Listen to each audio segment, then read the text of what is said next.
Hello guys, welcome back to my YouTube channel. I hope you're having a great day, not just a good day. So today's mystery case is actually going to be about an Asian woman called Hang Mioku. So Hang Mioku was actually a very beautiful young lady who actually grew up poor with her family. So she got a lot of jobs. She was also a singer. She wanted to become a musician, a big pop star musician. So she used to write songs. She used to perform at some events, and then the owners of the stores or the hotels or the malls would pay her to perform. And she was actually doing really well, especially in restaurants. She was known in most restaurants. But Hang Miyoko actually had a very huge beauty obsession. She always felt like she needed to change something about herself. She always felt like she needed to change her nose, her wrinkles, eye bags under her eyes. She just felt like she always needed to look younger. This was actually a very huge problem, but it wasn't that bad until she got to the age of 28, where she felt like, oh, she's already 28, she's getting to her 30s, and she has not accomplished what she needed to accomplish yet, so she needed to look younger. So Hang Miyoko would go to get nose jobs. She was trying to remove her wrinkles from her forehead and from her cheek areas, and she didn't have enough money for this after some particular time because she was just spending all the money that she ever made on these surgeries.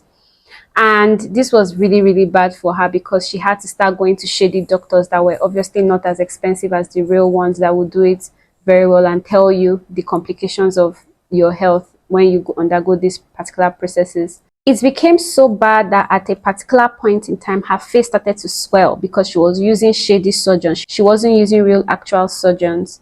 Her family and friends noticed this and tried to put a stop to her surgical procedures and just make her live a normal life. But Hang Miyoko didn't listen. She always felt like she needed to do more. Her parents were very worried for her, especially her friends too, because they were living within the same proximity of each other in the US. And they decided to take her to therapy. During her therapy sessions, her therapist decided to take her under psychological processes to find out what if she could be going through anything mentally. And the reason was because Hang Miyoko actually told her therapist that some voices in her head tells her to keep getting surgical procedures to her face because it was not beautiful enough. And this was actually the reason why this therapist was like, okay, I think you need to go through this process. So after a while and the results came out, Hang Miyoko was diagnosed with schizophrenia. If you don't know what schizophrenia is, it's actually like a mental disorder where you see things that aren't there, hear things that weren't said, and you're just going crazy, and that's what it's basically about. When her parents hear this, they make her move back in with them to take care of her and probably see if they could help her in any way. But in the process of trying to help her, Hang Miyoko was still trying to get more surgical procedures. It was so bad to the extent that she started going to like under bridges to get fake injections. Sometimes she will even put vegetable oil, cream that's supposed to be put on the surface of your skin. She started injecting it into her skin by herself. Her parents noticed that she was not happy with herself while she was living with them, so they decided to tell her to make an agreement with them that if she does one last final procedure for her, will she stop all her surgical procedures.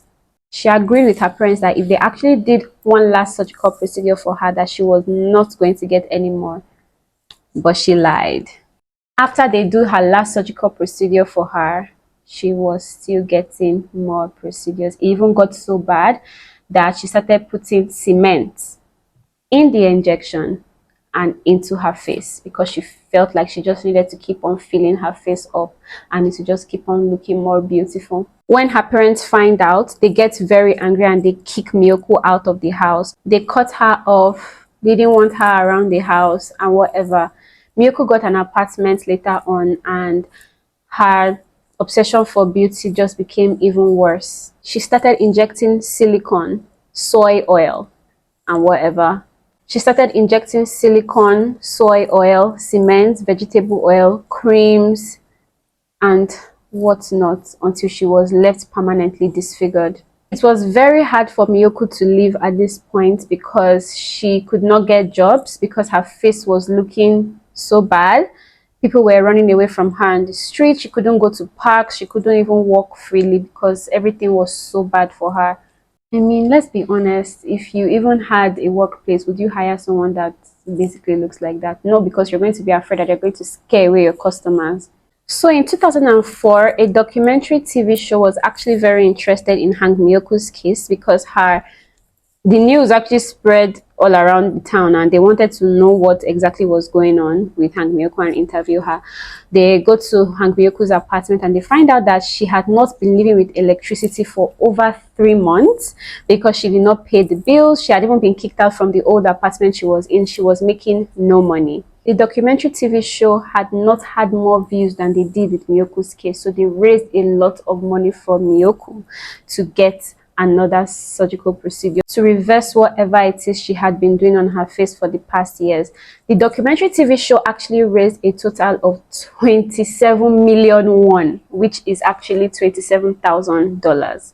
This was a very, very huge thing for Mioku because she was really excited and did not even know that much people cared about her, because she was explaining that anytime she went out, people always ran away from her and whatnot because of how ugly she looked. And she was always saying that she wishes she can go back in time and keep her beautiful face. That every time she sits down at home, she just looks at old pictures of herself and she misses her old self. Miyoko had destroyed her face so much that it took years and years of procedures to finally get to where she was at. Doctors even said it was a miracle that she was not blind yet after the many procedures that she had been through, that it is basically something they had never seen before. But obviously Miyoko was still disfigured and had a lot of nerve damage.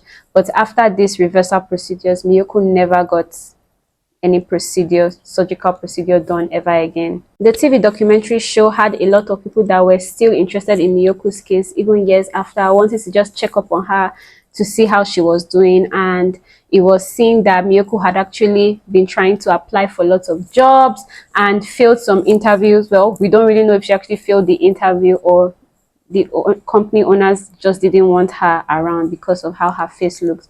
But she eventually got a job which paid $200 a month. It's not much, but it is something. And she would peel nuts for a particular company in a shelter home, which wasn't bad. After a year, Miyoko got a dog called Z that she loved very much, and she told everyone that she ever came in contact with, and even the TV documentary show, that the only thing that has held her emotionally and still to where she is at this point was her dog. And to be honest, a dog is always a man's best friend. But sadly, Z passed away some years after, and Miyoko passed away just a year after her dog died. Miyoko's family and friends held a very beautiful ceremony for her burial, and that was basically it about Hang Miyoko.